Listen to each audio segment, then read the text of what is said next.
First of all, Your Honor, this honorable court and presiding officer will note that when we broke off last Wednesday, it was very clear that prosecution through this representation made a motion, in fact, modified the motion, that we be allowed to present the documents, 4,492 documents, before the honorable clerk of court.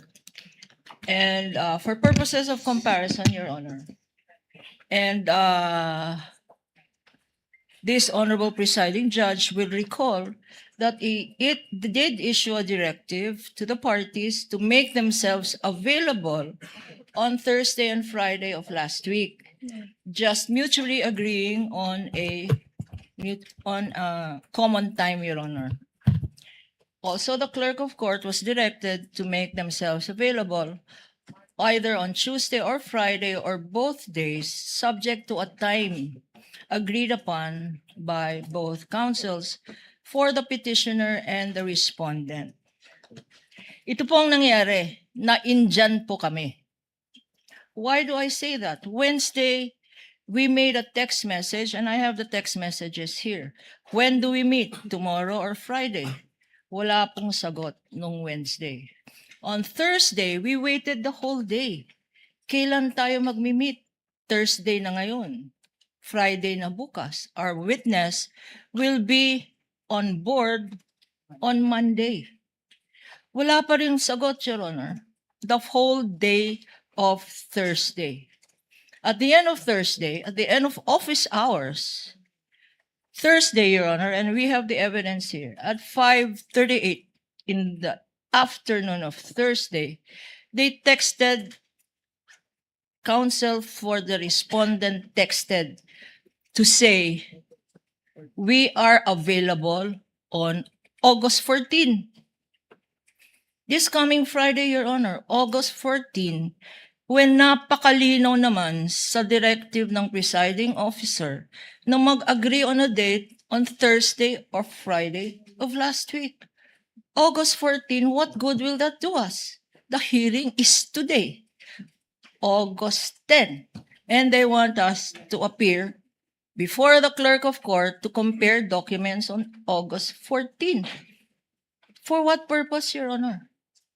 Now, the text message is even more disturbing because apart from saying sa August 14 na lang, they even disclaim the fact that this honorable court said Thursday or Friday last week.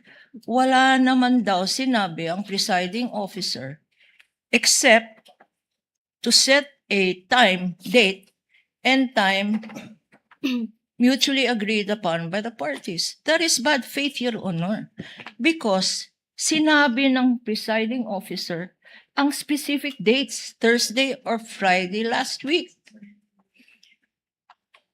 Wala daw sinabi ang presiding officer.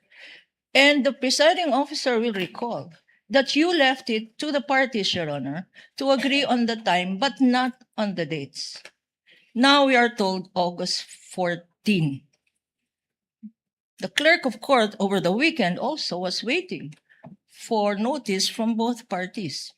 And we got a call from the clerk of court saying, walang sinabi sa amin except August 14. In a last attempt, Your Honor, in a last attempt for them, for counsels, for the respondent, this morning, as late as this morning, we approached them to say, we have 1 hour to go, let's start. And they said, again, they refused. They refused, no need daw. Kasi pakitahan na lang ng summaries, etc. No need, Your Honor. Let me just say, Your Honor, that this attitude of the respondent is not new. We had the same attitude pre-trial pa lang. Ayaw na mag-stipulate. Why? Because daw, hindi faithful reproduction. Yung kopya nila, tsaka yung kopya namin. Bakit hindi faithful reproduction? Because ang pinag-awayan, presiding officer, Your Honors, isa lang ang pinag-awayan, covering page. Covering page ng 4,492 documents na yan. Ang pinag-awayan, covering page. And that's why they did not want to stipulate. So, Your Honors, if I may,